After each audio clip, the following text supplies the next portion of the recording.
안녕하세요. 2021년 1월 29일 오픈 DMQA 세미나를 시작하도록 하겠습니다. 오늘 세미나 주제는 Towards Contrast Learning입니다. 세미나 시작에 앞서 제 소개를 간단히 하도록 하겠습니다. 제 이름은 광민구이고 고려대학교 산업경영공학과에서 학부를 졸업하여 현재는 김성범 교수님 연구실에서 석박사 통합과정으로 재학 중에 있습니다.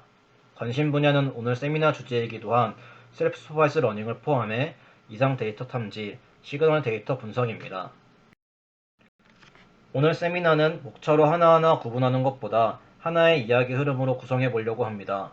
셀프 슈퍼바이스 러닝과 컨트래스트 러닝이 어떻게 시작되었는가부터 컨트래스트 러닝이 어떤 부분을 개선했을 때 성능 향상을 이뤄낼 수 있었는지 각각의 모티베이션과 해결 방법을 차례대로 이야기해 보겠습니다. 지도학습은 데이터셋과 그에 대응하는 레이블이 쌍으로 주어졌을 때 그 사이의 관계를 학습하는 것을 의미합니다.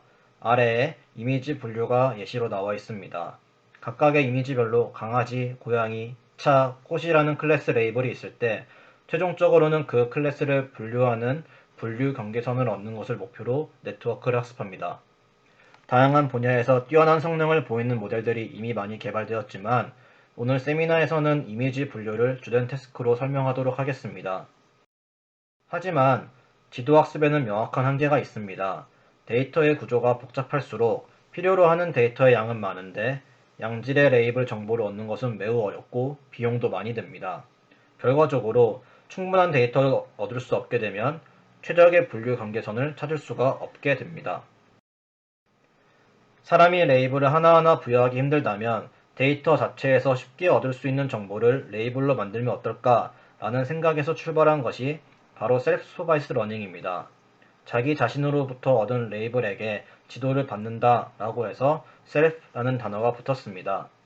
아래 예시에서 이미지를 90도, 180도 등으로 회전시킨 다음 얼마나 회전시켰는가를 맞추는 작업을 수행함으로써 이미지의 리프레젠테이션을 학습하는 로테이션이라는 학습 방법을 볼 수 있습니다. 이렇게 인풋 데이터에 사전에 정의된 작업을 수행하여 얼만큼 작업이 수행되었는지를 맞추는 것을 Pretext Based Learning이라고 부릅니다.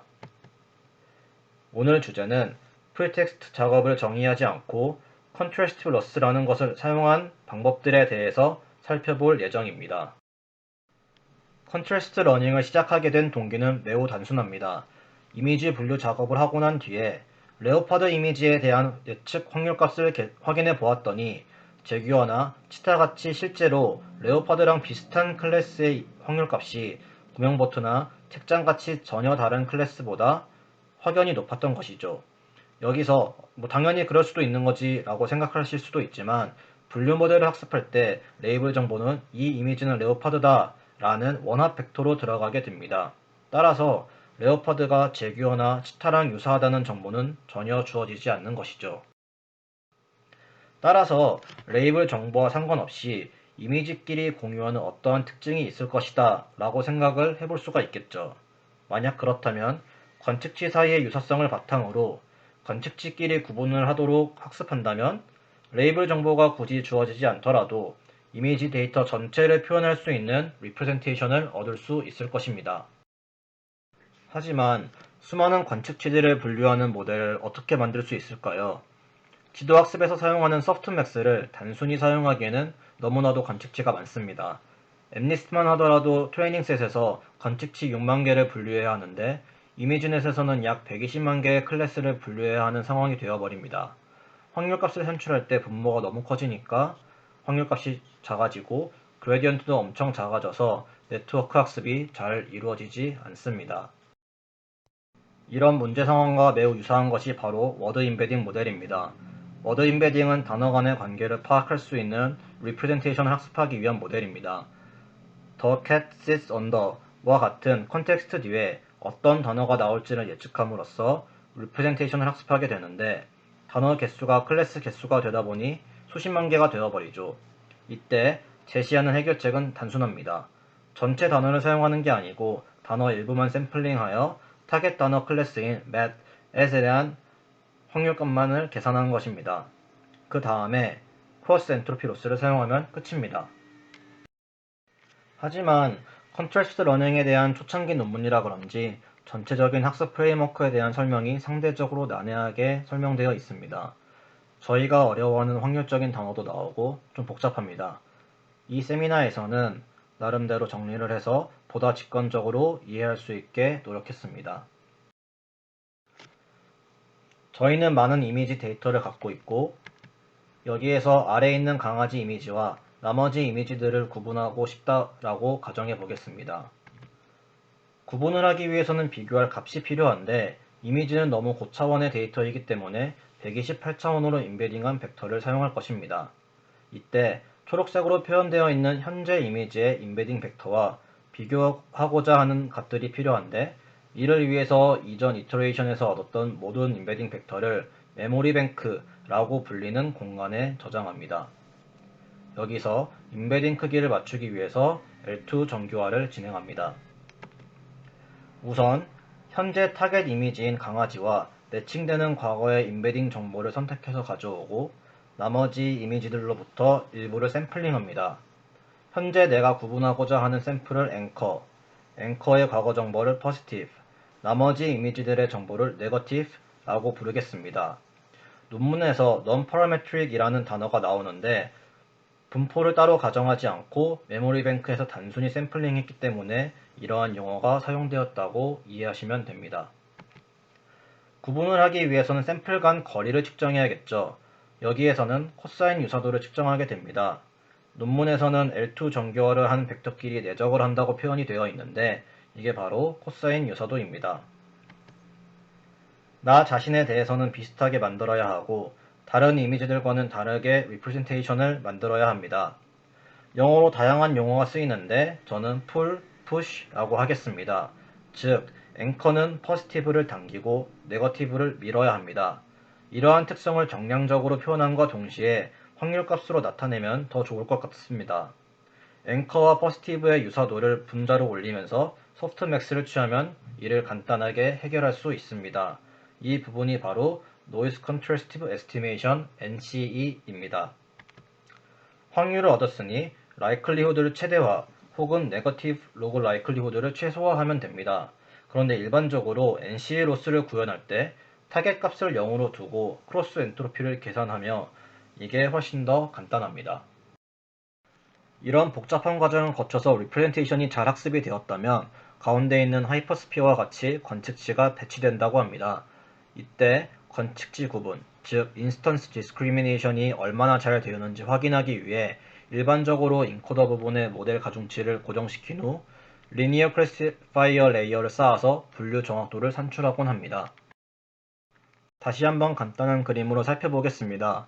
왼쪽 그림에서 3클래스 문제를 리니어 클래시피케이션으로 푼다고 한다면 각 클래스 영역을 나누는 하이퍼플레인과 직교하는 벡터로 솔루션을 구할 수 있습니다.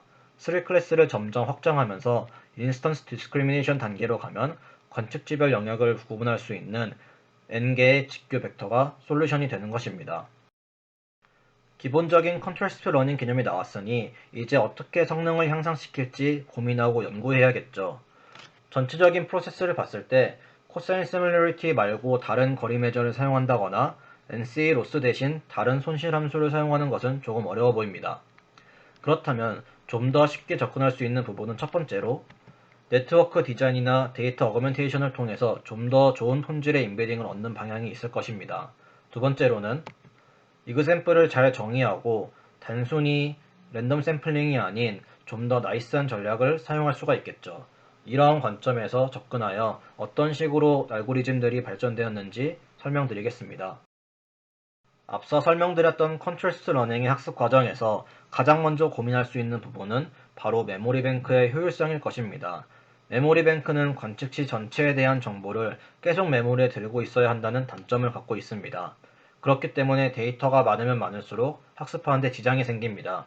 또한 네거티브 이그샘플을 랜덤 샘플링 하다 보니 데이터 샘플별로 모델 학습에 기여하는 정도가 다 다릅니다.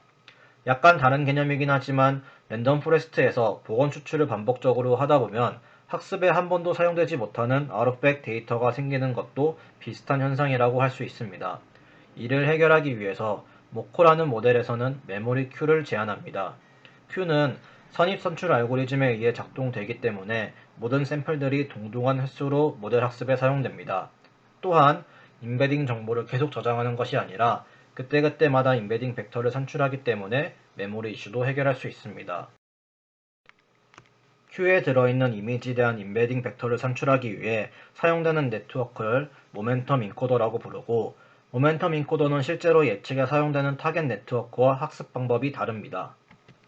타겟 네트워크는 일반적인 뉴럴 네트워크처럼 스토캐스틱 그레디언트로 학습되는 반면, 모멘텀 인코더는 과거 타겟 네트워크 모델 웨이트들의 가중평균으로 업데이트됩니다. 이 방법은 사실 모코에서 처음 제안된 것은 아닙니다. 준지도 학습 알고리즘인 민티처에서도 사용이 되는데, 과거 모델들의 가중평균은 좀 더 로버스트한 값이며 현재 네트워크를 이와 비슷하게 만들어가면서 모델을 좀 더 나은 방향으로 학습할 수 있다라는 개념입니다. 좀 더 컨셉적으로 이해할 수 있는 그림이라고 생각되어 민티처 논문의 포스터 자료를 가져왔는데 참고하시면 이해하는 데 도움이 될 것 같습니다.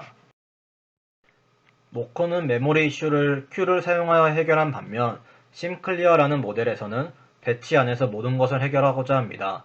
기본적인 아이디어는 배치 사이즈를 크게 가져가면 그 안에서 충분한 양의 네거티브를 뽑을 수 있다라는 것입니다.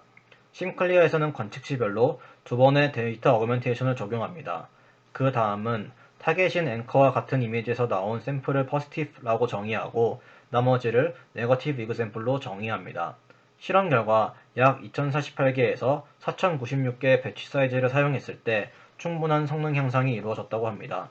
하지만 4096개를 사용했을 때 두 번의 어그멘테이션을 적용한다면 8192개의 샘플에 대해 연산을 해야 하기 때문에 많은 수의 GPU가 필요하게 된다는 단점이 있습니다.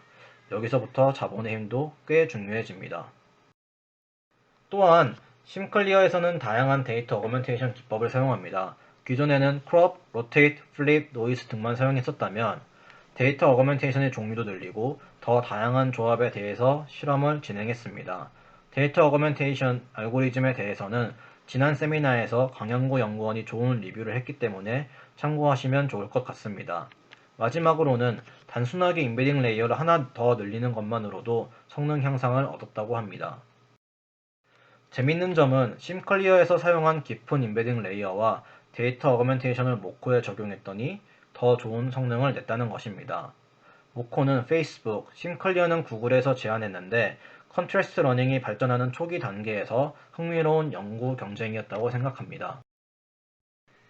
이렇게 발전된 모델들을 바탕으로 좀 더 생각해 봐야 할 포인트는 바로 이그샘플의 질입니다. 과연 지금 사용하고 있는 이그샘플들이 최적의 샘플들일까요? 포지티브를 좀 더 잘 정의할 수도 있고 네거티브 이그샘플을 좀 더 나이스하게 샘플링할 수도 있을 것 같습니다. 포지티브 이그샘플에 대해 고민한 대표적인 논문 중 하나는 프로토티피컬 컨트래스트 러닝입니다. 인스턴스 디스크리미네이션이 세만틱 스트럭처를 학습하는 만큼 뭉쳐있는 군집의 중심을 일종의 포지티브로 사용할 수 있다라는 아이디어입니다. K-민즈 알고리즘으로 군집별 중심을 찾고 NC-로스로 모델을 학습시키는 과정을 반복합니다. K-민즈에서 K가 클수록 더욱 로컬하고 세세한 세만틱 스트럭처를 반영할 수 있으며 논문에서는 K를 5만 개 혹은 10만 개로 상당히 많이 사용하고 있습니다. 추가적으로 K가 클 때와 작을 때를 비교해서 이미지들 간의 계층적 구조도 파악할 수 있다고 합니다. 이번에는 네거티브 관점에서 살펴보도록 하겠습니다. 네거티브 이그샘플을 랜덤하게 샘플링 하는데 그 중에서 앵커와 유사한 샘플이 섞여 있을 수도 있습니다. 즉, false negative가 있는 것이죠. false negative는 인스턴스 디스크리미네이션 관점에서는 앵커와 다른 이미지로부터 생성이 되었기 때문에 네거티브로 정의는 되었으나 원본 이미지를 살펴봤을 때는 유사한 샘플들을 의미합니다. 아래 예시에서 보면 같은 콜리 품종의 강아지에서 얻은 이그샘플이지만 서로 밀어내도록 학습이 되는 것을 볼 수 있습니다. 하지만 컨트래스트 러닝 과정에서 데이터 어그멘테이션을 다양하게 주기 때문에 경우에 따라 true negative인지 false negative인지 구분하기가 어렵습니다. 해당 논문에서는 앵커를 만들어낸 오리지널 이미지에 더 많은 수의 어그멘테이션을 적용해서 이를 해결합니다. 여러 번의 어그멘테이션을 적용하여 서포트 셋이라는 것을 만들어낸 후 네거티브 이그샘플과의 유사도 점수를 측정합니다. 유사도 점수를 산출하는 데는 다양한 방법이 있을 수 있는데 만약 유사도의 최대값을 사용한다면 점수가 높은 네거티브는 false negative다 라고 생각할 수 있습니다. 최종적으로는 왼쪽 그림처럼 false negative를 없애거나 오른쪽 그림처럼 false negative를 positive에 포함시키는 전략을 취할 수가 있을 것입니다. 그렇다면 어떤 네거티브가 컨트레스트 러닝에 좋은 성질을 갖고 있을까요? 이에 대한 연구는 최근에서야 많이 이루어지고 있습니다. 아래 예시는 공을 갖고 노는 강아지에 대한 인스턴스 디스크리미네이션을 나타내고 있습니다. 만약 네거티브의 꽃, 건물, 차와 같은 이미지들만 뽑힌다면 공을 갖고 노는 강아지의 이미지는 딱히 세만틱 리프레젠테이션을 학습하지 않아도 쉽게 네거티브와 구분이 될 것입니다. 반면에 비슷하지만 조금씩 다른 강아지들이 네거티브를 뽑혔다면 이 강아지 사진들 사이에서 더 정교한 세만틱 리프레젠테이션을 학습해야만 충분히 서로를 밀어낼 수 있겠죠. 아래 참조한 논문에서는 관측지별로 주변 덴시티를 측정하고 샘플링에 반영하는 방법을 제안합니다. 오늘 세미나에서는 컨트레스트 러닝에 대해서 다뤄보았습니다. 컨트레스트 러닝은 레이블 정보 없이 매우 정교한 리프레젠테이션을 학습할 수 있는 학습 방법입니다. NC 로스를 사용해서 학습이 되며 대표적인 모델인 모코와 심클리어에 대해서도 간단한 소개를 해보았습니다. 또한 성능 향상을 위해 이그샘플을 좀 더 잘 정의하고 샘플링 해보고자 하는 최근 연구 동향에 대해서도 소개드렸습니다. 세미나를 시청해주셔서 감사합니다.